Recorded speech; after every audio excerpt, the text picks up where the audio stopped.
لیکن انہوں نے یہ ہونے کے باوجود ذائقوں کی تبدیلی کا مطالبہ کیا۔ وہ لوگ ایک ہی قسم کے کھانے سے اکتا گئے تھے اور مطالبہ کیا کہ ہمیں زمین کی اگائی ہوئی چیزیں، مطلب یہ جو ساگ، ککڑی، پیاز، دالیں وغیرہ، یہ ہمیں نہیں چاہیے، لائک ہمیں یہ چاہیے۔ وہ منو سلوا کو جو ہے وہ فار گرانٹیڈ لے رہے تھے، ان کو یہ چیزیں چاہیے تھیں۔ آیات میں مینشن بھی ہے باقاعدہ ترجمے میں۔ حضرت موسیٰ علیہ السلام نے فرمایا، کیا تم ایک اعلیٰ چیز کو ادنا چیز سے بدلنا چاہتے؟ اور اب ان کی ذلت کی اور پستی کی جو وجہ ہے وہ کیا ہے؟ ان کی نافرمانی، ان کی بار بار، اللہ تعالیٰ ایک بار نہیں پکڑتے، اللہ تعالیٰ ڈھیل دیتے ہیں انسان کو۔ ان کی بار بار کی جو یہ جو نافرمانی تھی نا، ڈس اوبیڈینس تھی، حدود کو جو وہ بار بار توڑ رہے تھے، اللہ کے نبیوں کو ناحق قتل کر رہے تھے، اس کی وجہ سے ان پر ذلت اور محتاجی مسلط کر دی گئی۔ یہ اس بات کا ثبوت ہے کہ اللہ کی نافرمان جو قوم ہوتی ہے نا، وہ صرف اللہ تعالیٰ ان کو پستی کر دیتا ہے پھر۔ اللہ نے یہاں پہ ایک یونیورسل قانون بتایا ہے کہ چاہے کوئی بھی ہو، ایمان والے ہوں، یہودی ہوں، عیسائی، عیسائی، جو بھی اللہ اور آخرت پر سچا ایمان لائے گا اور نیک عمل کرے گا، اس کا اجر اس کے رب کے پاس ہے، اسے نہ کوئی خوف ہوگا نہ کوئی غم ہوگا۔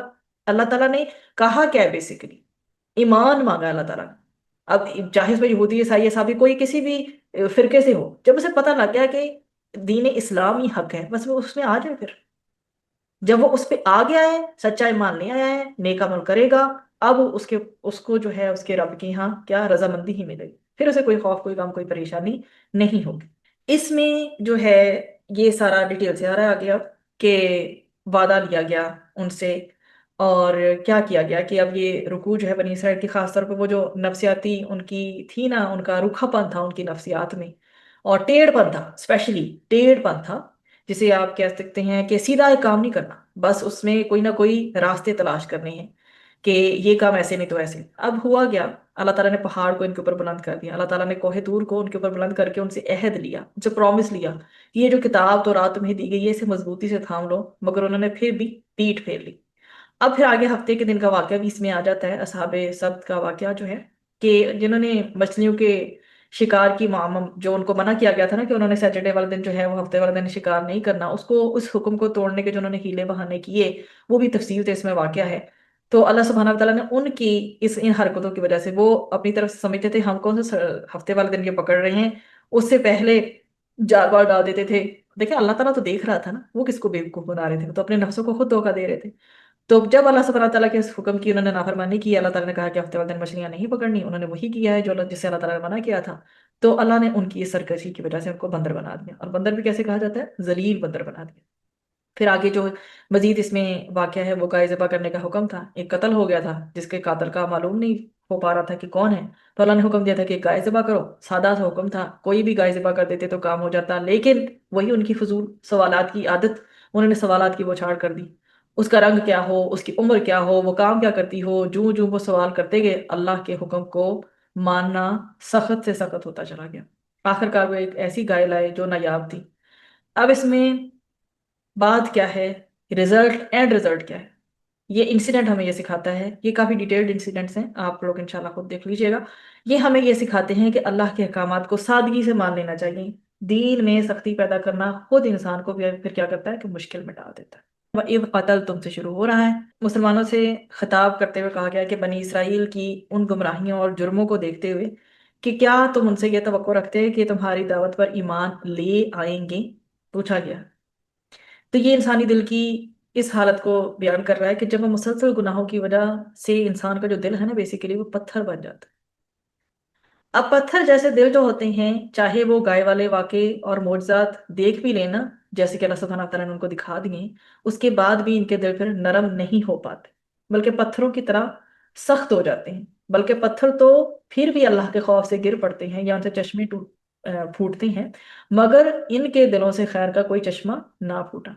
پھر انہوں نے جو علمی بددیانتی کی، ان کے عالم لوگ جو تھے اللہ کے کلام کو سنتے، اسے سمجھتے اور پھر جانتے بوجھتے اس میں تبدیلی کر دیتے تھے، وہ عام لوگوں کو وہ باتیں نہیں بتاتے تھے جو ان کی اپنی کتابوں میں نبی کریم صلی اللہ علیہ وآلہ وسلم کی آمد سے متعلق تھی۔ خوش فہمی کا جال بنا رکھا تھا انہوں نے۔ وہ کیا کہتے تھے؟ وہ کہتے تھے کہ ہمیں دوزخ کی آگ چند دن سے زیادہ نہیں چھوئے گی۔ اللہ نے پوچھا کیا تم نے اللہ سے کوئی وعدہ لے رکھا ہے؟ یاد رکھو کہ اللہ کا قانون کیا ہے؟ اٹل ہے۔ جو برائی کمائے گا اور گناہ اسے گھیر لے گا، وہ ہمیشہ آگ میں رہے گا۔ کامیابی کا معیار کیا بتا دیا گیا کہ نجات کا تعلق کسی خالص نجات کا جو تعلق ہے کسی خاص نسل سے نہیں ہے، نہ کسی خاص گروہ سے ہے، بلکہ ایمان اور عمل صالح سے۔ تو اس میں پیچھے اللہ سبحانہ و تعالیٰ نے خوش فہمی کو ختم کیا ہے، اور ایمان اور عمل صالح پہ دار و مدار ہے کامیابی کا، یہ بتایا ہے، اور ان کی خوش فہمی کو ختم کیا ہے کہ وہ سمجھتے ہیں کچھ ہی دن جہنم سے دور رہیں گے۔ آگے رکو نمبر 10 آ رہا ہے، اذ اخذنا میثاق بنی اسرائیل۔ اس رکوع میں جو ہے وہ اس چیز کی ڈیٹیل دی گئی ہے عہد کی، کہ وہ کیا کریں اور وہ کیا نہ کریں۔ بیسیکلی ہم اگر دیکھیں تو یہ ہر دور کے انسان کے لیے، اسپیشلی مسلمان کے لیے، یہی رولز جو ہے نا یہ ضابطۂ حیات ہونے چاہیے۔ سمجھ لیں یہ کچھ پوائنٹس ہیں، ان میں ان کو تقریباً 8 پوائنٹس ہیں اپروکسیمیٹلی۔ اللہ سبحانہ تعالیٰ نے سب سے پہلے تو کیا ہے، بنی اسرائیل سے پختہ عہد لیا ہے۔ پختہ عہد لیا بھی کس چیز کا ہے وہ آگے عہد ہے آپ کے سامنے۔ نمبر 1، اللہ کے سوا کسی کی عبادت نہ کرنا، والدین کے ساتھ حسن سلوک کرنا، رشتہ دار اور یتیم اور مسکینوں کا خیال رکھنا، لوگوں سے اچھی بات کرنا، نماز قائم کرنا، زکوٰۃ ادا کرنا، اپنوں کا خون نہ بہانا، ایک دوسرے کو گھروں سے نہ نکالنا۔ اور انہوں نے اس عہد کو توڑ دیا، وہ کتاب کے ایک حصے کو مانتے تھے اور دوسرے کا انکار کر دیتے تھے۔ تو اللہ تعالیٰ نے فرمایا کہ جو ایسا کرے گا اس کے لیے دنیا میں ذلت اور آخرت میں سخت عذاب ہے۔ ان کا مسئلہ یہ تھا کہ انہوں نے آخرت کے بدلے دنیا کی زندگی کو خرید لیا تھا، یہی سب سے بڑا خسارہ تھا۔ اس لیے ان کے عذاب میں اللہ سبحانہ تعالیٰ نے کہا کوئی بھی کسی بھی قسم کا کوئی ہلکا نہیں کیا جائے گا عذاب، کسی بھی قسم کی تخفیف نہیں کی جائے گی۔ وَلَقَدْ آتَيْنَا مُوسَى الْكِتَابَ، اس میں بتایا گیا کہ حضرت موسیٰ علیہ السلام کے بعد انبیاء آئے، پھر حضرت عیسیٰ علیہ السلام کی بعثت ہوئی، اور سارے انبیاء تورات ہی کی تعلیم دے رہے تھے، مگر بنی اسرائیل نے کبر اور غرور سے کام لیا، کسی رسول کی تکذیب کی اور کسی کا قتل کرنے کا وبال جو ہے انہوں نے مول لیا۔ یہ قرآن نازل ہوا، یہ بھی اسی دین کی طرف بلا رہا ہے جو تورات کا ہے، اور تورات کی تصدیق بھی کر رہا ہے۔ اس کے باوجود بھی یہ لوگ جو ہے وہ انکار اور سرکشی ہی کرتے چلے گئے۔ انہوں نے کیا کیا، انہوں نے حق کو پہچان لینے کے باوجود اسے قبول نہیں کیا۔ جب انسان ایسا کرتا ہے تو وہ پستیوں میں جا گرتا ہے۔ رسولوں کی انہوں نے مخالفت کی، جب بھی کوئی رسول ان کے پاس ایسی بات لے کر آتا جو کہ ان کی خواہشات کے خلاف ہوتی تو وہ یا تو اسے جھٹلا دیتے تھے یا اسے قتل کر دیتے تھے۔ حضرت جبرائیل علیہ السلام سے ان کی الگ طرح کی دشمنی بن چکی تھی، تو حضرت جبرائیل علیہ السلام کو انہوں نے اپنا دشمن قرار دیا کیونکہ وہ وحی لے کر آتے تھے۔ قرآن نے جواب دیا کہ جبرائیل علیہ السلام تو اللہ کے حکم سے وحی لاتے ہیں، ان سے دشمنی دراصل اللہ سے دشمنی۔ پھر اس کے بعد فردر اگر ہم آگے دیکھیں تو ان کی یہ عادت تھی کہ یہ جادو کے پیچھے بھاگتے تھے۔ انہوں نے اللہ کی کتاب کو پیٹھ پیچھے پھینک دیا تھا، اور انہیں جو شیطانی علوم اور جادو کی یہ پیروی کرنے لگے تھے۔